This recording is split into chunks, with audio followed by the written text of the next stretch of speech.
નમસ્કાર, આપ જોઈ રહ્યા છો CNCC ગુજરાત. માનવજ્યોત ટ્રસ્ટ અને હેલ્થ એન્ડ કેર ફાઉન્ડેશન દ્વારા યોજાયેલ માનવ સેવા એવોર્ડ સમારંભમાં સિદ્ધપુરની યોગાંજલિ આશ્રમના જીજ્ઞાબેન દવેને એવોર્ડ અર્પણ કરવામાં આવ્યો.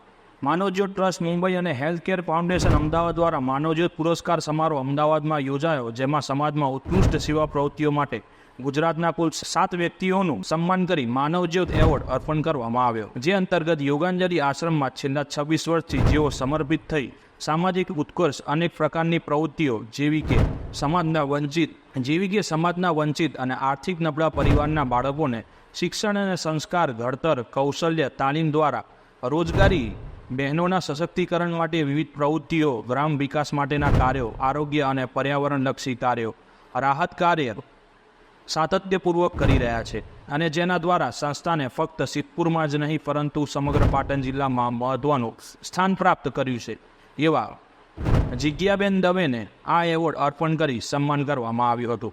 આ સમારંભમાં મુખ્ય અતિથિ તરીકે ગુજરાતના પ્રસિદ્ધ લેખિક અને સાધિકાર શ્રી જ્યોતિબેન થાનકી હતા. અન્ય અતિથિ વિશેષ શ્રી PK લહેરી, ચીફ સેક્રેટરી ગુજરાત રાજ્ય તથા શ્રી અજય ઉમટ, નવ ગુજરાત સમય ઉપસ્થિત રહ્યા હતા.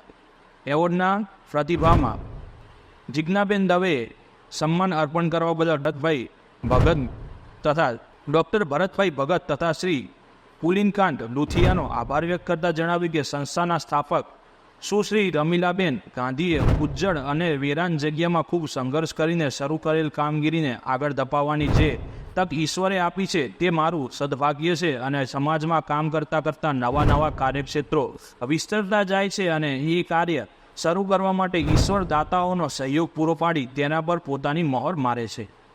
જીજ્ઞાબેન દવેએ આ એવોર્ડને અર્પણ કરતા સમગ્ર પાટણ પંથક માટે આનંદ સાથે ગૌરવની બાબત છે. રિપોર્ટર ધ્રુવ કુમાર દવે, સિદ્ધપુર.